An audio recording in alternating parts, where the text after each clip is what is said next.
নগাঁৱত সংঘটিত হত্যাকাণ্ডৰ প্ৰতিবাদত বিশ্বনাথত প্ৰতিবাদ আমচুৰ। যোৱা শুক্ৰবাৰে নগাঁও জিলাৰ লাওখোৱা অভয়াৰণ্যৰ দাঁতিকাষৰীয়া অঞ্চলৰ দুই ভাতৃৰ মৃত্যু হৈছিল। মৃত জলিল উদ্দিন আৰু সমীৰ উদ্দিনক বন বিভাগৰ কৰ্মীয়ে নিৰ্বিচাৰ গুলীচালনা কৰি হত্যা কৰা বুলি বৰ্তমান আমচুৱে অসমৰ বিভিন্ন ঠাইত প্ৰতিবাদ কৰি আহিছে।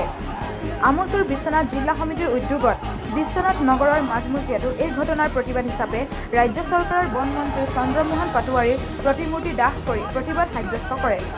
আমচুৱে বন মন্ত্ৰী চন্দ্ৰমোহন পাটোৱাৰীৰ প্ৰতিমূৰ্তি দাহৰ পিছত আমচুৰ কেন্দ্ৰীয় সমিতিৰ সহকাৰী সাধাৰণ সম্পাদক কুদ্দছ আলী চৰকাৰে সংবাদ মাধ্যমৰ আগত মন্তব্য কৰি কয় যে এই হত্যাকাণ্ড সংঘটিত কৰা বন কৰ্মীক চৰকাৰী চাকৰিৰ পৰা বৰ্খাস্ত কৰি দৃষ্টান্তমূলক শাস্তি প্ৰদান কৰাৰ লগতে নিহত দুই ভাতৃৰ পৰিয়ালক 10 লাখকৈ টকা এককালীন সাহায্য প্ৰদান কৰাৰ বাবে চৰকাৰলৈ দাবী উত্থাপন কৰে। দুই ভাতৃৰ হত্যাকাৰীক উপযুক্ত শাস্তি প্ৰদান নকৰিলে পৰৱৰ্তী সময়ত আমচুৱে তীব্ৰ গণতান্ত্ৰিক আন্দোলন গঢ়ি তোলাৰ হুংকাৰ প্ৰদান কৰে বিশ্বনাথ জিলা সমিতিৰ সভাপতি ফকিৰ আলী।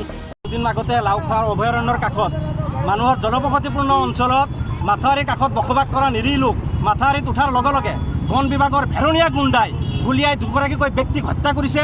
এই হত্যাকামী আমচুৱেও নিন্দা কৰি তীব্ৰভাৱে গৰিহণা দিছোঁ আৰু অসম চৰকাৰক আমি সকীয়াই দিব বিচাৰিছোঁ, আপোনালোকে এইদৰে নিৰীহ সংখ্যালঘু লোকক হত্যা কাৰ্য বন্ধ কৰক।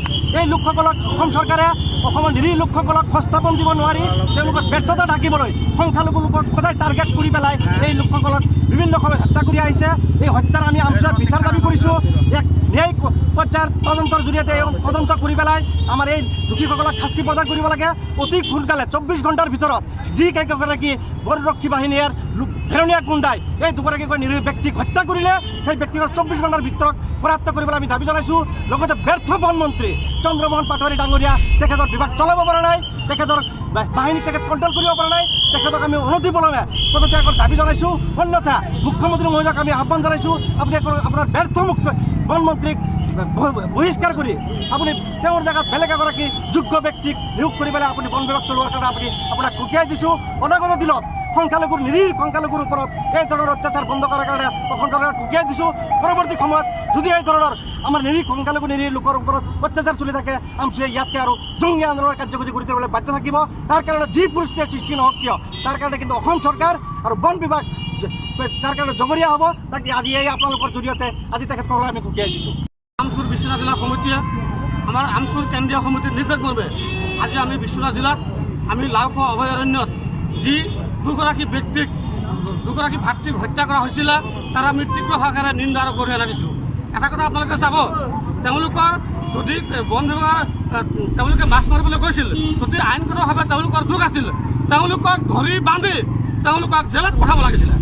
তেওঁলোকক ধৰি বান্ধি জেলত নপঠাই তেওঁলোকে নিৰ্বিচাৰে গুলীয়াই হত্যা কৰিলে দুগৰাকী ব্যক্তিক। আজি সেইসকলৰ পৰিয়ালৰ কি অৱস্থা হ'ব? আজি সেইসকলৰ পৰিয়ালৰ আজি কি অৱস্থা হ'ব? গতিকে আমি এইখন চৰকাৰক ধিক্কাৰ আৰু গৰিহণা দিছোঁ। অনতিপলমে এই দুয়োগৰাকী পৰিয়ালক চৰকাৰী আৰ্থিকভাৱে সাহায্য দিব লাগিব, অন্যথা আমচু ইয়াতকৈ ভয়ানক আন্দোলন কৰিব। এই ক্ষেত্ৰত যদি কোনো মুখামুখি সংঘৰ্ষ হয় তাত সম্পূৰ্ণ দায়ী হ'ব অসম চৰকাৰ আৰু আমাৰ বন বিভাগ মন্ত্ৰীয়ে।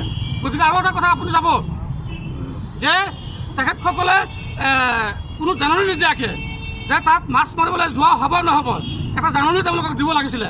তেওঁলোকে মাত্ৰ সেই অঞ্চলত প্ৰৱেশ কৰিছিলে। প্ৰৱেশ কৰাত তেওঁলোকে দোষী নিৰ্দোষী সেইটো তেওঁলোকে বিবেচনা নকৰিলে। তেওঁলোকে অলৰেডি কি কৰিলে, দুয়োগৰাকী ব্যক্তিক নিৰ্মমভাৱে গুলীয়াই হত্যা কৰিলে। গতিকে এই কথাটো আমি স্পষ্টভাৱে পুনৰ কৈছোঁ, যদি এইসকল পৰিয়ালে উপযুক্তভাৱে ন্যায় নাপায় অনাগত দিনত আমচু ইয়াতকৈ আৰু ভয়ানক আন্দোলন কৰিব।